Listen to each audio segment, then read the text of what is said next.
Hello everyone, welcome to Cyberscoop TV. Greg Otto, your managing editor here. We're coming to you from the Andrew Mellon Auditorium for Cyber Talks, and I'm talking with Marcy Nagel, a principal for Booz Allen Hamilton. Marcy, thanks for joining us today. My pleasure, thanks for having me. So, with this year, there's been Equifax, SEC, FDIC. It's been another banner year for hacks. Yes. How, moving forward in 2018, can we make it so that we're not saying the same thing? Well, it's scary because regardless of industry, the threats facing organizations, IT, and data assets are very real.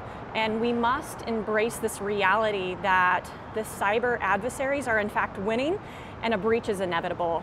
And in order to combat those threats, organizations really need to adjust some variables, and that are the time to detect, the time to respond, and how they in fact minimize the impact of those breaches. And in order to influence the variables, organizations really need to achieve 100% visibility into their hardware, software assets, their configurations or patch levels, and vulnerabilities, because quite frankly, you can't protect what you can't defend.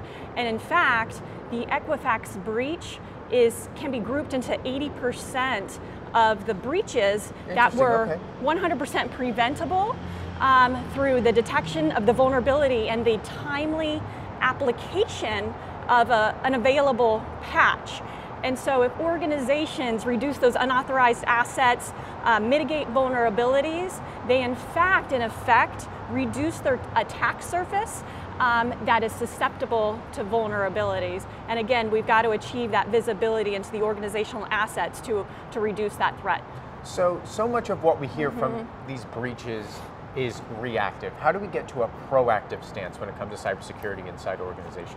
So I feel that a very simple way that organizations can be more proactive is first take a look in-house and optimize their existing technology investments. So often we find that organizations have made a tremendous investment in technology and they have a vast cyber toolbox, but they're only using a portion of the capabilities.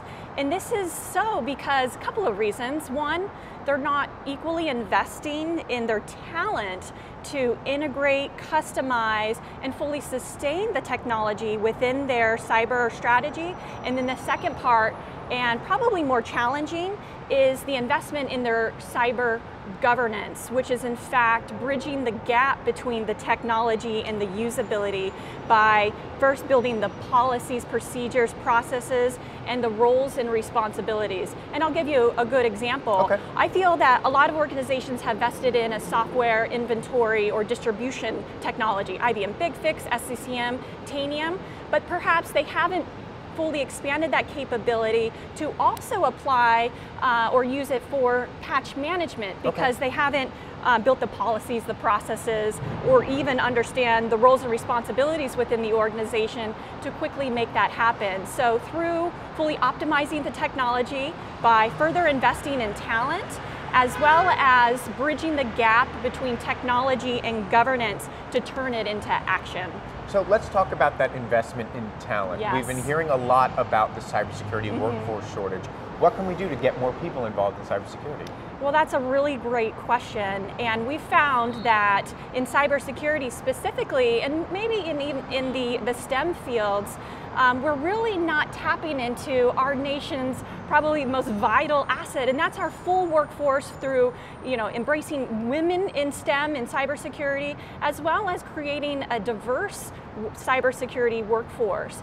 And so I think we need to open up our aperture and realize that a mature cybersecurity program includes both the very technical skills as well as the soft skills. And when we open up that, when we recognize that and open up the aperture of what a cyber talent force works like, then I think we're going to have a much easier time responding to the needs and in fact being better at responding to the cyber threats that are facing our nation. So finally, so much of what we deal with is negative.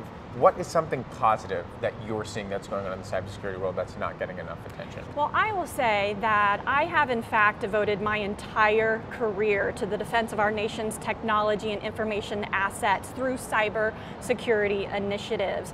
And I have seen firsthand how cybersecurity professionals are in fact mission enablers.